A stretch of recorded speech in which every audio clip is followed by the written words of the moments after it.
plan to do with the T-virus? I'm afraid that's all the playtime we have for today. Deadaim was one of those games that I always remembered for the wrong reasons. I always thought about the strange aiming systems and the awkward flow between moving and shooting. It stuck in my head as a side game that people just joked about, and I never gave it much thought after that. Coming back to it now, it gave me a different perspective. The controls still take a bit to get used to, but once you get the feeling for the pacing, the game starts to open up a little bit. The thing that really changed my view wasn't the combat, it was the atmosphere. The cutscenes have this soft, dreamlike look to them. The lighting and animation, it gives everything this slight, floaty quality. And that tone follows you through the rest of the game. It creates this uneasy feeling that sits somewhere between a bad dream and a foggy memory. It's not what most people expect when they think about this era of Resident Evil, and it made me want to take it a little more seriously. You saved me earlier. You're Chinese security bureau, huh? Looks like we're in the same business.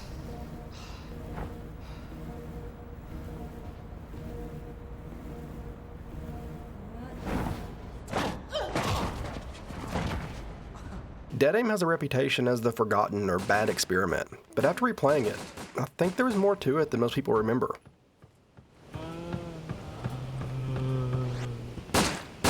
So, what was Resident Evil Deadaim?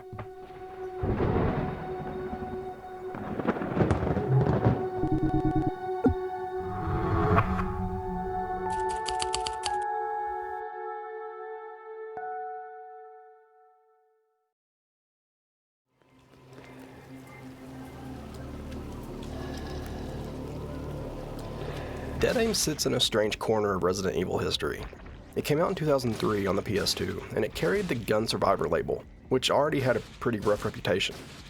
The first 3 Survivor titles bounced between different ideas, and people weren't really sure what this sub-series was supposed to be. By the time Deadaim came out, interest in these spin-offs had already faded quite a bit, and most people looked at them like disposable side projects, and Deadaim joined that lineup as the 4th entry in the Survivor run.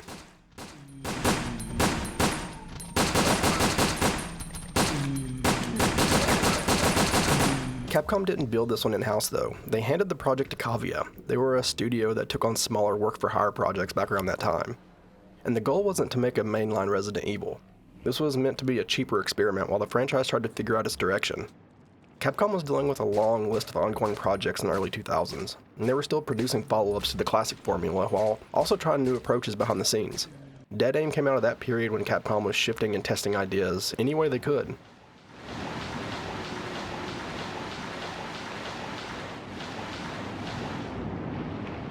The main hook of Deadaim was unusual, even for a spinoff. You move around in third person, then snap into first person when you want to aim. It doesn't lock you into one perspective, and that alone made it stand out from the other Survivor games. That hybrid setup alone gave it a different feel from the light gun approach the series had been leaning on. It supported the gun con too, so the team tried to build something that still fit the shooter angle, but they also wanted the slower tension of Resident Evil. It gave the game an identity that's kind of hard to explain on the surface. Deadaim shipped during a time when the series was in a strange transition. The classic formula had gone about as far as it could, and the new ideas were popping up in prototypes that would later become the massive Resident Evil 4. While those bigger internal projects were still forming, Capcom kept pushing these side entries out to keep the franchise active. Deadaim ended up in that space where expectations were pretty low, and the fan base wasn't sure what to do with it. The game got a lot of mixed reception at launch. Some reviewers said it was an interesting approach and a different kind of tension, but it didn't make much noise when it came out.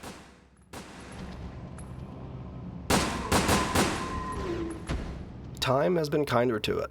The atmosphere gives it a specific mood, and the hybrid controls creates a rhythm that feels unusual, but is memorable once you settle into it. It looks like a side game at first glance, and that's how most people treated it for years.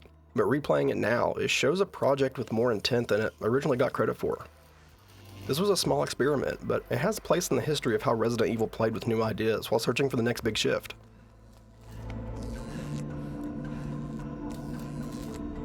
Morpheus.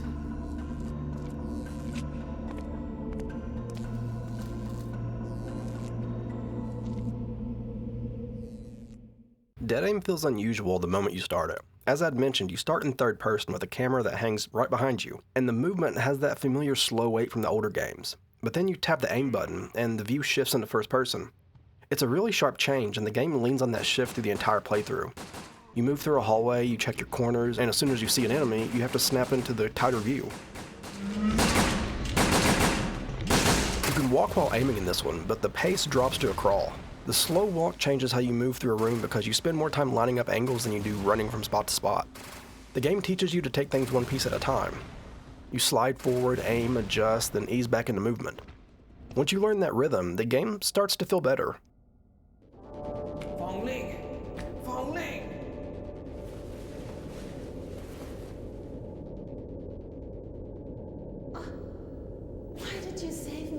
This was also one of the first moments in the series where you could move and shoot at the same time. It doesn't turn the game into an action shooter, but it gives the combat a different feel. The roots of the older Resident Evil movement are still there, and you can feel it every time you move. The slow pivot and the tight view, though, makes you think about distance in a different way. You begin to rely on small bits of space and the timing for each shot. The awkwardness of the controls end up shaping the tension. You can feel the delay when you raise your weapon. Enemies take advantage of that space and push towards you at a pretty steady pace. Sometimes they're fairly quick also. The timing between turning your character and lining up your aim, it creates moments where you're not sure if you have enough room to finish a reload. The game doesn't flood the screen with enemies. It doesn't really need to. The pressure comes from the time it takes to complete simple actions.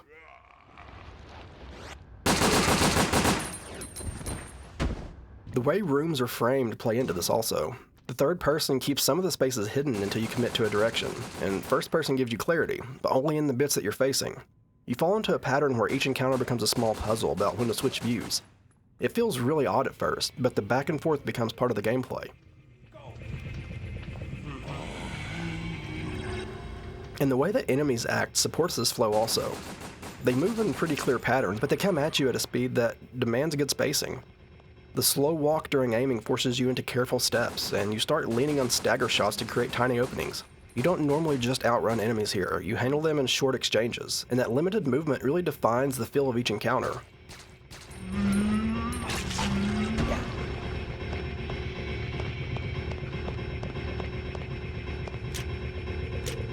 Some sections of the ship feel built around this system. The long hallways give you room to make decisions, and the larger rooms create moments where you can reposition. The turning speed keeps everything grounded. You sense how far you can push before you need to back up and recenter. The constant read of your surroundings becomes a habit. Deadaim's gameplay stands out because everything fits into this steady rhythm. It moves like older Resident Evil at times, but the first-person aiming adds a layer that changes how you understand each space. The slow steps while aiming create a push and pull in every room. And the rough controls, it builds a kind of tension that really sticks with you. And once you learn how it behaves, it becomes one of the most memorable parts of the game.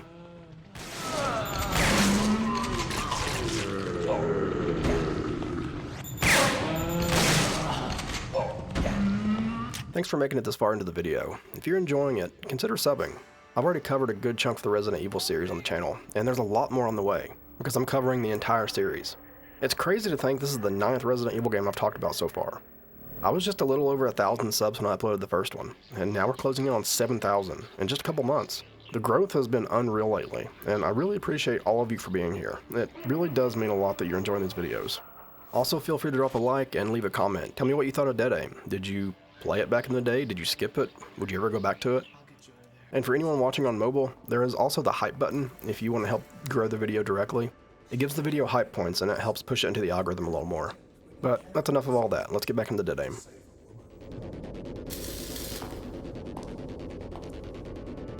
That's going to be a very costly mistake. The ship is broken into short sections that give you a few rooms to search, a couple of enemies to deal with, and just enough supplies to stay moving. You sweep each space for ammo or herbs, you jot a mental note down where the key items are, and then you push into the next hallway. It creates a small cycle that repeats through the entire game, and that cycle is where deadaim finds its footing. The item flow sets that pace. You open a drawer and find a box of handgun bullets, or you spot a set of shotgun shells tucked beside a bed. The game hands out supplies in small amounts, and that keeps your attention on every pickup. You don't really ever drown in ammo, but you also don't really hit long stretches where you almost run out. It's manageable, and that balance gives the loop a steady rhythm. Every room offers a little help, and that help is enough to get you through to the next few encounters.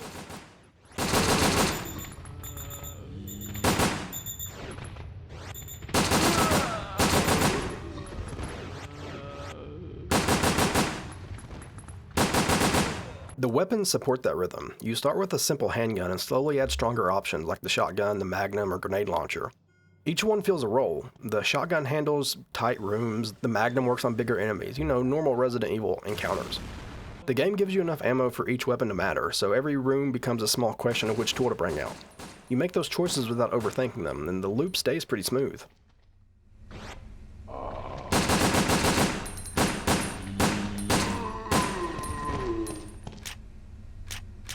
The healing items follow the same idea. Herbs and sprays show up at a measured pace, and you learn to treat them as checkpoints. When you find one in a hallway, it feels like the game is telling you you're on the right track. You take a hit or two, you patch yourself up, and keep going. None of it feels heavy-handed, it's just a flow of resources that keeps the run grounded.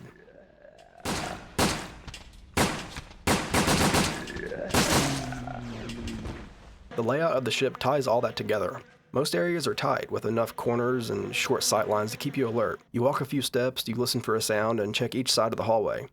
When you enter a large room, the game gives you a moment to breathe. You grab a few items, reload what you can, and look ahead. The pacing stays consistent because the ship is built around these small pockets of action and calm. That structure creates a simple loop. Explore a bit, pick up supplies, take a fight, then reset. Each part feeds the next. Ammo leads to your confidence, and the confidence leads to clearing rooms. And clearing rooms leads to more supplies. It never tries to overwhelm you with these huge swings. The loop stays compact, and that compact design makes the game easy to read once you understand its rhythm.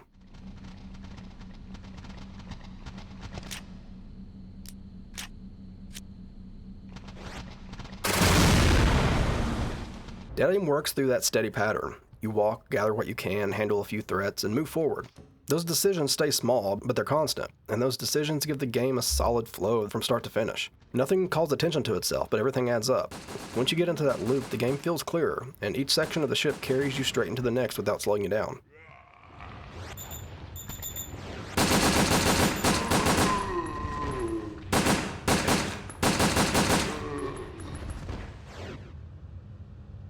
Deadaim tells its story in small pieces. You get short cutscenes, scattered notes, and quick conversations between characters that fill in the broader picture. The plot is pretty simple on the surface. Bruce McGivern, he's an American Stratcom agent. He's sent to investigate a bioterror threat tied to Umbrella, and he ends up in a luxury ship called the Spencer Rain, which was hijacked and turned into the center of a large-scale blackmail scheme. The ship becomes the stage of everything that follows that. Bruce meets Fong Ling pretty early on. She works for the Chinese MSS, and their partnership stands out because this wasn't a common dynamic for Resident Evil at the time. Both characters represent two sides of a growing international response to bioterrorism, which is something the series leaned into more in later entries. Their interactions show that Umbrella's influence pushed beyond one country. You see hints of a world dealing with the fallout of Raccoon City, and that gives the story a broader scope than the older games. The villain, Morpheus D. Duvall, anchors the plot. He used to work for Umbrella and held a high position within the research division. After the company discarded him, he carried a deep grudge with him. He steals a shipment of viral weapons and takes control of the Spencer Rain, planning to ransom entire cities with missile strikes loaded with the T-virus.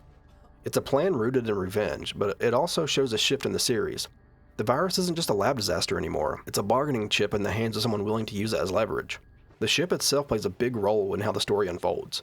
The Spencer Rain was designed as a luxury liner, but now it operates more like a floating lab full of infected passengers and failed experiments. As you explore the ship, you find notes from the staff and logs from passengers. They fill in what happened after Morpheus took control. Most of the people on board were turned into test subjects, and the outbreak spread pretty fast. The ship became a symbol of Umbrella's reach and the damage their research caused. Morpheus injects himself with the T+G variant of the virus later in the story. This mutation turns him into a creature that fits the series' focus on transformation and body horror. His change is tied to his vanity and obsession with control. The mutation takes that vanity and twists it, turning him into something unstable. The idea shows up throughout Resident Evil, but Deadaim puts the spotlight on it. The virus reflects the person who takes it, and that theme appears again in later games. That's going to be a very costly mistake.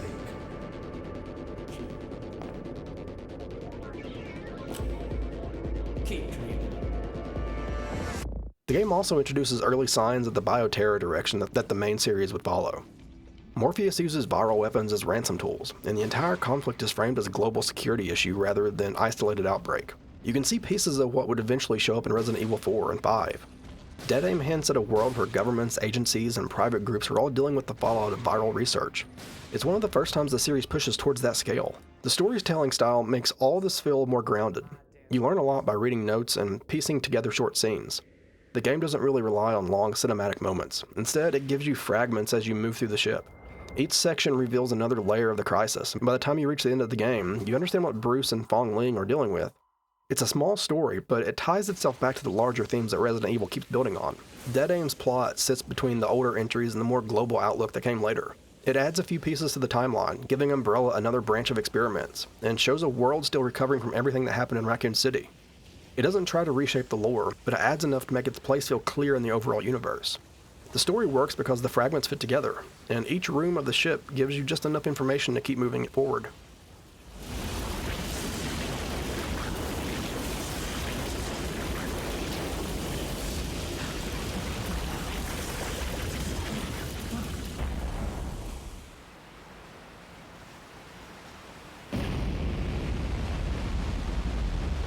Deadaim came out at a period where Capcom was spread across a lot of projects, and that shows in the final product. It wasn't developed by the core Resident Evil team. Like I had said in the beginning, Kavia handled the work, and they were a studio that usually took on mid-sized assignments. Because of that, the game had a smaller scope. And you can feel that in the presentation. The environments look kind of simple, the rooms repeat certain layouts, and the cutscenes have this rough charm that lines up with some early PlayStation 2 games. The voice acting sits in that same place. Some lines are pretty loose and the delivery doesn't always land. It's part of the experience though, because it also shaped the way people reacted to the game at launch. Another challenge came from the gun con support. Since the game worked with a light gun, a lot of people treated it like an arcade shooter. When people saw the Survivor label, they expected something built around quick aiming instead of steady exploration. Deadaim didn't fit that image. It had slow movement and layered exploration, and a mostly grounded pace. The light gun branding pulled expectations in a different direction, and that shaped how people talked about it. The level layout added to that reaction. The Spencer Rain is a narrow space with short hallways and small rooms. The game keeps you close to walls and corners, and that creates a simple rhythm from the area to the next. Some rooms feel good to clear, but others end pretty quickly, and that uneven pacing gives the run a stop-and-go feel. The enemy behavior adds to that also. Some enemies close in fast, while others are slow the moment you aim. The patterns don't always line up clearly, and that can make sections feel unpredictable in a way that isn't always intentional. The presentation carries that same roughness. The character models move in a stiff way, and the cutscenes have a strange energy that just make them memorable. The faces, the timing, the animation choices, all of it lines up with the early 2000s B-movie flavor. It gives the game a personality now, but at the time, it worked against it. People expected something closer to the mainline games, and the difference stood out immediately. The spin-off label also had an impact. The Survivor series had a history of uneven reception, and people coming into Deadaim often expected a lighter experience. The game never had the weight of a numbered entry, and that shaped the way reviews were written. When a game launches under that kind of umbrella, it can struggle to get a fair read, and Deadaim fell into that spot. Replayability is another area where the game feels limited to me. Resident Evil Survivor had branching paths and different weapon routes, and that gave the game a reason to revisit it because it actually changed the story. Deadaim follows one route through the ship with no alternate paths or major changes or repeat runs. You don't find hidden weapons depending on what paths you choose, and the encounters stay mostly the same each time you play. It keeps the experience focused, but it also means there's less to come back to once you finish it. And all of these limits shape the way Deadaim was received. The smaller scope, the spin-off branding, the presentation style, and the lack of branching content all pushed the game into a corner of the series that people didn't talk about often. It ended with a quiet reputation, and most people moved on without giving it a second look.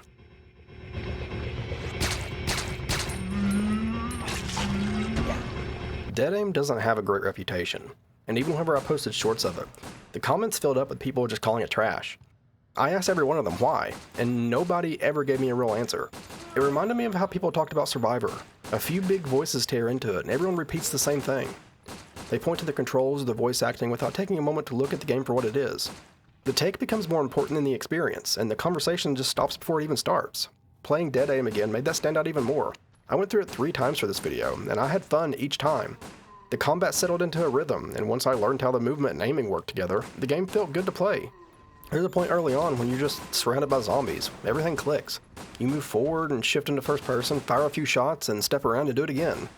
The flow of that moment carries through the rest of the game. It never becomes a big action piece, but the loop is fun, and the game builds around it. The enemies help with that. Their designs stand out in small ways, and the way you move through the rooms, it adds a sense of pressure. You line up your shots, watch them react, and adjust little by little. Nothing gets too hectic, but the fights stay active enough to keep you paying attention. It gives the game a pace that sits right in the middle. You move, you shoot, you reset, and you just keep going. I think part of the problem is that people go into these spin-offs with a picture in their head. They expect them to act like a mainline Resident Evil game, and when they don't, the reaction turns negative fast. Some people never even try them at all. They see a clip or watch someone tear into it, and that becomes their opinion on it. Others try it, but they carry those complaints into the playthrough, and the game never gets a fair chance. The expectations hang over everything, and it pulls focus away from the parts of the game that actually work. When someone tells me deadaim is trash, my answer is always, why? A lot of people haven't even played it, and if they did, they might notice the game makes sense for what it's trying to do. It isn't aiming for the scale of a numbered entry. It isn't trying to be a big reinvention. It's a smaller project built around a few ideas, and those ideas stay consistent from the start of the game to the end of it. The game doesn't try to stretch past its limits. It hands you a tight loop and it lets you enjoy it. That approach works when you let it.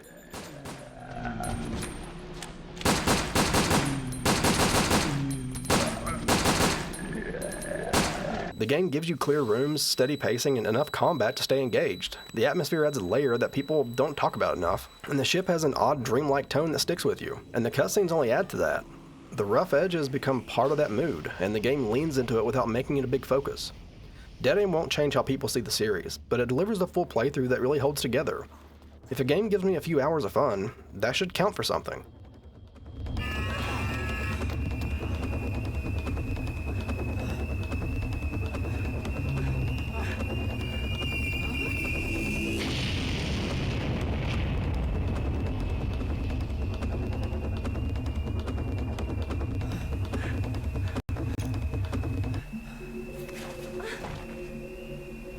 What are you doing?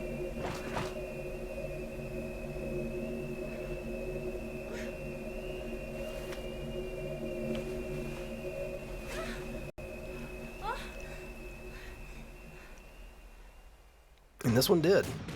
That's the only reason I think it deserves more credit than it gets. When you sit down with it and just play it for what it is, with zero expectations, it lands better than the internet would have you believe.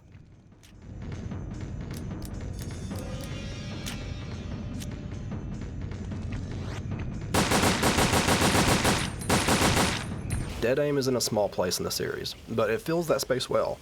It gives you a tight loop, a strange atmosphere, and a style that stands out from the other experiments Capcom was trying at the time. The Spencer Rain has a mood that stays with you, the combat settles into a steady rhythm, and the story adds a few pieces to the larger Resident Evil timeline without pulling attention away from the game in front of you. It isn't a big entry, but it delivers a complete experience that holds together from the first room to the final fight. I had a good time replaying it, and once I settled into the movement and found that flow early on, the rest of the game followed that same pace. It has rough edges, but it also has moments that feel better than its reputation suggests. deadaim works as a smaller project, and it reminded me that the series has always had room for side entries that try things in a lighter way. Not every Resident Evil needs to change the genre. Some of them just need to be fun for a few hours. And this one hit that mark for me. But before I end, I want to say thank you for making it to the end. If you're enjoying these videos, consider subbing. I've covered a good portion of the Resident Evil series already, and there's a lot more coming as I work through the whole series. It still feels weird to me that I was just over 1,000 subs when I uploaded the first one, and now we're coming up on 7,000. It's insane. The support, it really does mean a lot, and I appreciate you all. If you want to help the video out, drop a like and leave a comment, and for the mobile viewers, click the hype button. But, thank you again, and as always, I'll see y'all later.